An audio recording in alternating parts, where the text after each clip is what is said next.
بسم اللہ الرحمن الرحیم۔ السلام علیکم۔ حضرت عثمان غنی رضی اللہ تعالیٰ عنہ کی سیرت اور شہادت کا واقعہ۔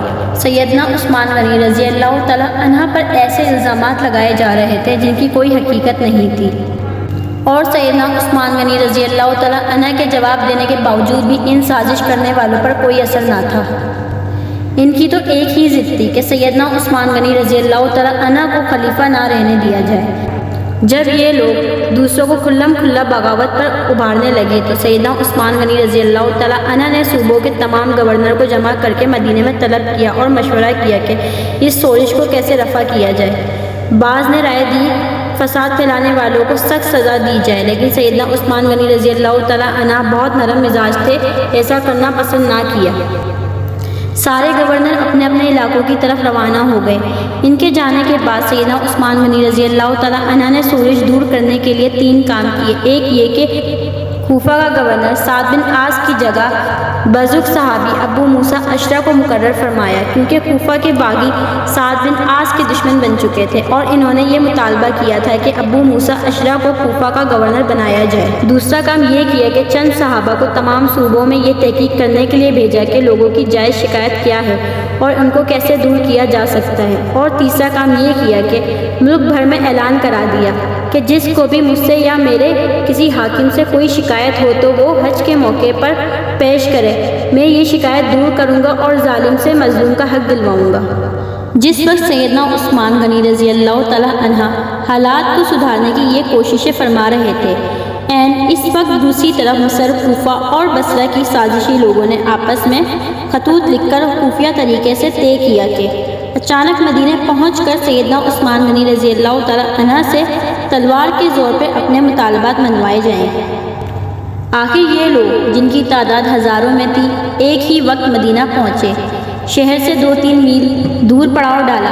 پہلے ان لوگوں نے مدینے کے سب سے بزرگ صحابہ حضرت علی رضی اللہ تعالیٰ عنہ، حضرت طلحہ رضی اللہ تعالیٰ عنہ، حضرت زبیر رضی اللہ تعالیٰ عنہ اور حضرت سعد بن ابی وقاص رضی اللہ تعالیٰ عنہ کو اپنے ساتھ ملانے کی کوشش کی، لیکن چاروں نے ان کا ساتھ دینے سے انکار کر دیا۔ سیدنا علی رضی اللہ تعالیٰ عنہ جناب عثمان رضی اللہ تعالیٰ عنہ کی طرف سے باغیوں کے پاس گئے اور ان کے ایک ایک الزام کا جواب دے کر انہیں واپس جانے کی تلقین کی، ساتھ ہی انہیں یقین دلایا کہ سیدنا عثمان رضی اللہ تعالیٰ عنہ تمہارے جائز مطالبات ماننے کے لیے تیار ہیں۔ اس پر سارے باغی واپس جانے پر رضامند ہو گئے اور اپنے اپنے علاقے کی طرف روانہ ہو گئے۔ اس واقعے کو چند ہی روز گزرے تھے کہ ایک دن مدینے کی گلیاں گھوڑوں کی ٹاپوں اور انتقام کی آوازوں سے گونج اٹھیں۔ لوگ گھبرا کر باہر نکلے۔ انہوں نے دیکھا مصری باغیوں کی جماعت پھر واپس آ گئی ہے۔ سیدنا علی رضی اللہ تعالیٰ عنہ آگے بڑھے اور ان سے واپس آنے کا سبب پوچھا تو انہوں نے جواب دیا کہ ہم واپس جا رہے تھے، راستے میں ایک شخص کو دیکھا جو مدینے کی طرف سے آ رہا تھا اور بڑی تیزی سے مصر کی طرف جا رہا تھا۔ ہمیں اس کی چال ڈھال سے شبہ ہوا، روک کر اس کی تلاشی لی تو اس کے پاس سے ایک خط ملا۔ وہ خط مصر کے گورنر کے نام تھا۔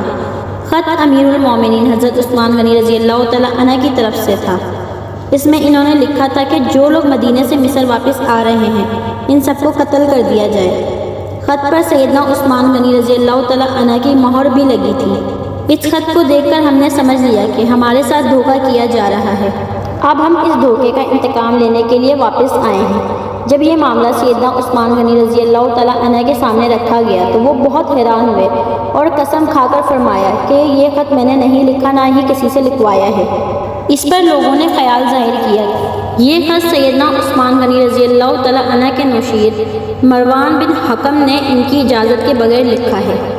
ادھر باغی تو فساد پر تلے ہوئے تھے۔ انہوں نے کہا خط چاہے کسی نے بھی لکھا ہو، اس کے لیے ذمہ دار خلیفہ ہی ہیں، تو وہ خلافت سے الگ ہو جائیں۔ اسی دوران کوفہ اور بصرہ کے لوگ بھی واپس آ گئے۔ ان سے پوچھا گیا کہ تم لوگوں کے راستے تو الگ الگ ہیں، پھر تم لوگ کیسے راستے سے پلٹ آئے؟ انہوں نے کوئی جواب نہ دیا اور مصریوں میں شامل ہو گئے۔ سیدنا عثمان غنی رضی اللہ تعالیٰ عنہ نے ان لوگوں سے فرمایا جب تک مجھ میں جان ہے خلافت سے الگ نہیں ہوں گا۔ میں تم لوگوں کی جائز شکایت کو دور کرنے کے لیے تیار ہوں، لیکن تمہارے دھمکانے سے خلافت کی قمیض کو نہیں اتاروں گا، اس لیے کہ یہ قمیض مجھے اللہ تعالیٰ نے پہنائی ہے اور رسول اللہ صلی اللہ علیہ وآلہ وسلم نے فرمایا تھا کہ کہ اللہ تعالیٰ تجھے ایک قمیص پہنائیں گے اور لوگ اسے اتارنے آئیں گے، تم اسے نہ اتارنا۔ میں نہ تو تلوار کے زور پر خلیفہ بنا تھا اور نہ کوئی مجھے تلوار کے زور پر خلافت سے الگ کر سکتا ہے۔ میں حضور کی وصیت کے مطابق آخری دم تک صبر کروں گا۔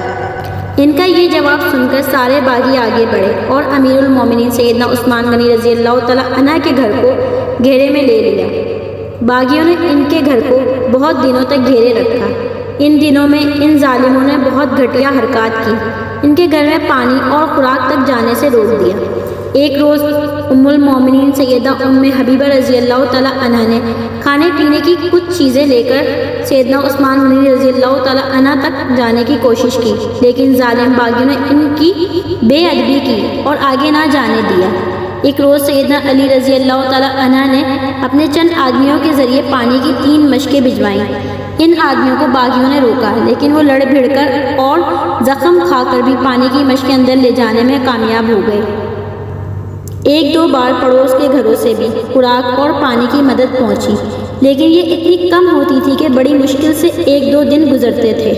مدینے میں جتنے بھی بزرگ اور جلیل القدر صحابہ موجود تھے، ان سب نے باغیوں کو بہت سمجھایا، لیکن باغیوں نے ان کا بھی لحاظ نہ کیا، کوئی بات نہ مانی۔ خود سیدنا عثمان غنی رضی اللہ تعالیٰ عنہ نے کئی مرتبہ باغیوں کو سمجھانے کی کوشش کی، مکان کی چھت پر جا کر باغیوں کے سامنے کئی بار بہت با اثر تقاریر کی۔